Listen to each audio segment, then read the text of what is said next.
세계보건기구 WHO도 혁신적이라고 인정했습니다. 바이러스 감염증, 이른바 우한 폐렴이 우리 국경을 넘었습니다. 국내에서 처음으로 3차 감염이 발생한 것으로 보여 긴장감이 코로나19 고조되고 환자 있습니다. 발생 상황이 새로운 국면을 맞이했다고 평가했습니다. 처음으로 사망자가 나왔습니다. 대구 경북에서는 오늘 3천 명을 넘었습니다. 신천지의 이만희 총회장이 오늘 기자회견을 열고 전반적으로 주춤한 모양새를 보이고 있는 건 보다 강력한 사회적 거리두기가 필요하다고 호소했죠. 네, 우리 더 라이브가 코로나19를 매일 점검하고 있습니다. 더 라이브! 오늘 더 라이브 코로나19 특집으로 함께하고 계십니다. 지금부터는요, 우리 시청자분들의 궁금증을 완벽하게 해소해드리는 시간을 가져보겠습니다. 전문가 한 분을 모셨습니다. 김태영 순천향대 서울병원 감염내과 교수님, 어서 오십시오. 네, 안녕하십니까. 네, 반갑습니다. 많이 바쁘시죠? 네, 그렇습니다. 네. 지금 많은 궁금증들이 올라오고 있는데 오규정 기자님이 몇 개 좀 질문을 해보시죠. 누군가가 이제 기침을 하면 굉장히 좀 무섭더라고요. 네. 혹시 코로나19 증상이 아닐까? 그냥 이제 기침을 하는 그런 감기와 코로나19의 증상의 차이가 있나요? 어떻게 구분해요? 사실 그러니까 자꾸 코로나19 하니까 우리가 특별한 병 같지만 이제 이 바이러스가 속한 원래 그 바이러스과를 보면은 그냥 호흡기 바이러스의 하나거든요. 네. 그러니까 독한 이제 호흡기 바이러스인데요. 그냥 일반적인 감기가 종류가 수도 없이 많지만 일일이 구분할 수 없듯이 코로나 바이러스 자체도 증상으로 구분되진 않고요. 그렇지만 주로 인과관계를 통해서 알 수가 있는 거죠. 유행 지역을 여행 갔다 왔다든지 네. 우리나라에서 유행 도시를 갔다 왔다든지 또 감염된 분과 가족이나 밀접 접촉을 하신 분들한테 감염이 됐잖아요. 우리가 이제 역학적 고리라고 하는데요. 네. 그런 인과관계가 있는 상황에서 주로 의심이 되는 거고 만약에 집에 아이가 기침을 하고 감기 증상이 있다 그러면은 10중 8구는 그냥 감기겠죠. 근데 네. 이제 문제는 다른 나라에서들은 대부분 감기 때 병원에 가지는 않죠. 예를 들면 일본 같은 경우는 한 4일 정도, 그러니까 싱가포르는 한 5일 정도는 지켜보라고 권고하는데 근데 우리나라 사람들은 이제 그보단 병원을 더 일찍 가기 때문에 사실 그 기간을 그냥 지켜보는 게 상당히 좀 무리한 권고입니다. 그래서 고열이 나거나 좀 증상이 심하지 않으면 한 2, 3일 정도를 좀 지켜보면 증상이 조금씩 나아진다면은 그냥 감기로 보셔도 되지 않을까. 결론적으로는 감기나 코로나19나 증상으로는 구별할 수 증상으로는 알 수가 없다. 없습니다. 네. 아, 알겠습니다.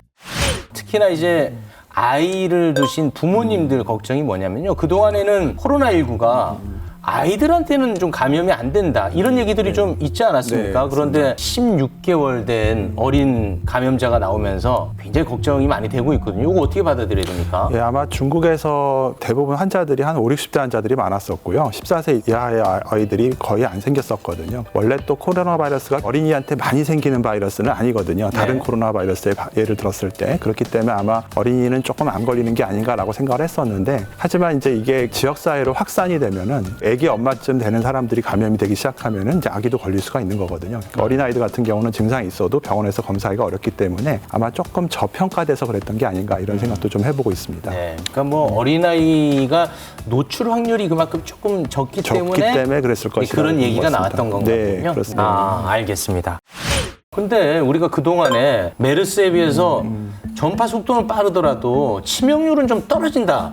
이렇게 알고 있었거든요. 이거는 어떻게 아직도 유효합니까? 여전히 그렇습니다. 보통 한 1%, 지금 중국에서는 한 2%, 3%는 넘지 않을 것이다라고 보고 있거든요. 그러니까 조금 더 우리가 의료 기술이 더 낫다고 전제했을 때 환자들에 따라서는 이제 감염된 사람들이 다 똑같지는 않고 고령자도 있기 때문에 100명이 넘어갈 때마다 어쩔 수 없이 한 명씩 정도는 돌아가는 분들이 나올 수도 있는 상황입니다. 우리나라 같은 경우 지금 치명률이 1% 정도 네. 되잖아요. 네. 그리고 코로나19 발원지 중국 우한시 같은 경우는 치명률이 한 3%대 되고 이란에서는 치명률이 20%에 육박하는 걸로 알려져 있는데 국가마다 이렇게 치명률이 차이가 나는 이유가 뭔가요? 그러니까 바이러스가 다른 게 아니고요. 우한시 같은 경우는 초반에 우리가 이 병을 잘 모를 때 처음에 왔기 때문에 사망률이 높았던 거고 중국도 지역에 따라서는 보통 2%가 안 되는 지역도 많고 이제 후반으로 갈수록 우리나라하고 비슷한 정도의 치명률을 가지고 있거든요. 근데 이제 이란에서 같은 경우는 발생한 환자가 적은데 굉장히 많은 분들이 사망했다라는 것은 충분한 검사를 하지 않았다는 걸 의심해 볼 수 있습니다. 그러니까 전수가 보일 정도로 밑바닥이 보일 정도로 다 조사를 해서 사망률이 나온 걸 본 게 아니라 검사를 안 하고 있으니까 사망자만 눈에 띄는 거죠. 그렇게 돼서 거기는 사망률이 과장되게 나온 게 아닌가.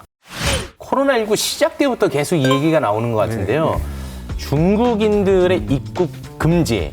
전문가의 소견을 좀 듣고 싶습니다. 좀 어려운 질문입니다. 근데 이제 제 개인적인 소견으로 보면 네. 조금은 방역 이상주의라고 보여지고요. 당연한 얘기지만 의사 입장에서는 유입되는 환자를 줄여준다면 저희가 환자를 진료하고 국민들을 보호하기가 훨씬 수월해집니다. 그래서 굳이 반대하지는 않습니다. 그렇지만 이게 실효적이겠는가? 관광객들을 막는다고 해서 실제로 유입되는 사람들이 없는가? 비유하자면은 성병을 예방하는 데 있어서 가장 완전한 거는 금욕이죠. 근데 우리가 금욕을 아무리 교육을 해도 현실적으로는 콘돔을 쓰는 것밖에는 실효적이지가 않을 수가 있습니다. 그래서 저는 이런 방역에 대한 완벽한 것들을 추구하는 거를 반대하지는 않지만 그것만이 중요하다고 생각하는 것도 또 지지하기는 좀 어렵습니다. 왜냐하면 실제로 우리가 얼마나 환자들을 노출자를 조사하고 더 안전하게 치료할 수 있는 시스템을 갖추고 어떤 유연한 그런 방역 체계가 갖는가 이런 것들이 좀 더 선진국다운 모습이거든요. 네. 결국은 의사가 결정하기는 좀 어렵습니다. 예를 들면 북한이라든지 이런 나라는 완전히 통제를 하겠지만 네네네. 우리나라에서는 뭐 여행의 자유가 있는데 네. 현실적으로 과연 어디까지 유효적인가 이런 것들이 좀 어려움이 있어서 지지하지만 또 그런 어려움이 있는 것 같습니다. 알겠습니다. 교수님. 네. 예상치 못한 비유는 좀 삼가 주시기 바랍니다. 네. 깜짝 놀랐습니다. 네. 자, 그럼 끝으로 이 질문 하나 드리겠습니다. 코로나19, 이 골든 타임을 언제로 보면 될까요? 글쎄 우리가 참 그래도 많이 선진국답게 잘 대응하고 있다고 생각은 되는데요. 네. 그냥 의료진 입장에서는 오늘이 고비입니다. 오늘이요? 예, 그냥 하루하루가. 하루하루가. 예, 왜냐하면 저희도 같은 의료진들이 굉장한 소진과 피로에 시달리고 있고 이러다가 정말 동료 선생님이 그만두면 어떡하나 이런 거에 항상 두려움 속에 살고 있거든요. 네. 그래서 일단은 유입되는 나라로부터의 문제도 중요하고요. 중국에서 잘 통제가 돼야 되고 또 최근에 우리나라 또 대구 종교단체 통한 그런 전파가 방역 당국이 좀 더 그 꼬리들을 잘 잡아낸다면 우리가 조금 더 빨리 극복할 수 있을 것 같고 특히 이제 더 이상 의료진이나 방역 당국만 갖고 할 수 있는 게 아니고요. 사실은 가능성이 높지는 않습니다. 우리가 일반 사회에서 코로나에 감염될 가능성은 매우 낮지만 네. 그래도 지역 사회에 숨어 있기 때문에 그 다수의 99%의 국민들이 대외적인 활동들을 좀 줄이는 게 앞으로 한 2, 3주 동안 꼭 필요한 정책일 것이라고 생각합니다. 네, 알겠습니다. 지금 제가 뭐 과장이 아니라요. 댓글에서도 우리 교수님 응원의 댓글이 엄청 많이 달리고 있습니다. 그런가요? 네, 끝까지 힘내주시기 바라겠습니다. 네. 감사합니다.